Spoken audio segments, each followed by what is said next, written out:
ಕಮಲಪಾಳ್ಯದಲ್ಲಿ ಬಣ ಸಂಘರ್ಷದ ವಿಚಾರಕ್ಕೆ ಸಾಕಷ್ಟು ಬೆಳವಣಿಗೆಗಳಾಗ್ತಾ ಇರುವ ಬೆನ್ನಲ್ಲೇ ಬಿಎಸ್ವೈ ನಿವಾಸಕ್ಕೆ ಸಂಸದ ಜಗದೀಶ್ ಶೆಟ್ಟರ್ ಅವರು ಭೇಟಿ ಕೊಟ್ಟಿದ್ದಾರೆ.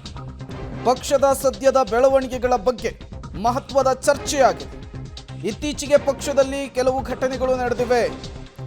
ಎಲ್ಲ ಗೊಂದಲಗಳು ಕೂಡ ನಿವಾರಣೆ ಆಗಬೇಕು.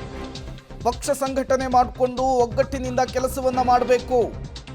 ಕೋರ್ ಕಮಿಟಿ ಸಭೆಯಲ್ಲೂ ಕೂಡ ಗೊಂದಲಗಳ ಬಗ್ಗೆ ಚರ್ಚೆಯಾಗಿ ಬಿಎಸ್ವೈ ಭೇಟಿ ಬಳಿಕ ಜಗದೀಶ್ ಶೆಟ್ಟರ್ ಸಂಸದರು ಕೊಟ್ಟಂತಹ ಹೇಳಿಕೆ ಇದು.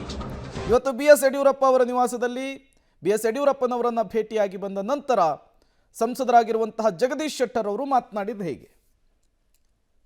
ಪ್ರತಿ ಬೆಂಗಳೂರಿಗೆ ಬಂದಾಗೊಮ್ಮೆ ಸಹಜವಾಗಿ ಅವರು ಭೇಟಿ ಹಾಕಿರ್ತೀವಿ. ಇವತ್ತು ಭೇಟಿ ಆಗಿದ್ದೇವೆ ಮತ್ತು ಇತ್ತೀಚೆಗೆ ಏನು ಕೆಲವೊಂದು ಘಟನೆಗಳು ಪಕ್ಷದಲ್ಲಿ ನಡೆದಾವೆ.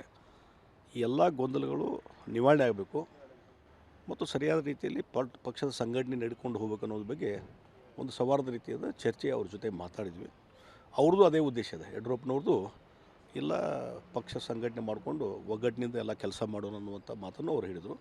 ಆ ಹಿನ್ನೆಲೆಯಲ್ಲಿ ಪ್ರಸ್ತುತ ಏನು ಘಟನೆಗಳು ನಡೆದವೋ ಅದರ ಬಗ್ಗೆ ಚರ್ಚೆ ಮಾಡಿ ಇದಕ್ಕೊಂದು ಅಂತಿಮವಾಗಿ ಸೌಹಾರ್ದ ರೀತಿಯಿಂದ ಏನು ಬಗೆಹರಿಸಲಿಕ್ಕೆ ಸಾಧ್ಯ ಇದೆ ಆ ವಿಚಾರವಾಗಿ ಡಿಸ್ಕಷನ್ ಮಾಡಿ. ಅಂದರೆ ಈಗ ಕೋರ್ ಕಮಿಟಿ ಸಭೆ ಇದೆ, ಕೋರ್ ಕಮಿಟಿ ಸಭೆಯಲ್ಲಿ ಇದ್ರ ಬಗ್ಗೆ ಏನಾದರೂ ಚರ್ಚೆ ಆಗುತ್ತೆ ಮೋಸ್ಟ್ಲಿ. ಮತ್ತು ಇವೆಲ್ಲ ಇವತ್ತು ಪ್ರಶಸ್ತ ರಾಜಕೀಯ ಪರಿಸ್ಥಿತಿ ಬಗ್ಗೆ ನಮ್ಮ ಪಕ್ಷದ್ದು ಏನು ಗೊಂದಲ ಅದ ನ್ಯಾಚುರಲಿ ಅವು ಚರ್ಚೆ ಆಗೇ ಆಗ್ತಾವಲ್ಲಿ ಕೋರ್ ಕಮಿಟಿ ಬಗ್ಗೆ. ನಾ ಹೇಳೋದಿಲ್ಲ, ಇದು ಸೌಹಾರ್ದ ರೀತಿಯಿಂದ ಬಗೆಹರಿಸ್ಬೇಕಂದಾಗ ಉಳಿದ ವಿಚಾರಗಳು ಚರ್ಚೆಗೆ ಬರೋದಿಲ್ಲ. ಇದು ಜಗದೀಶ್ ಶೆಟ್ಟರ್ ಅವರ ಮಾತು.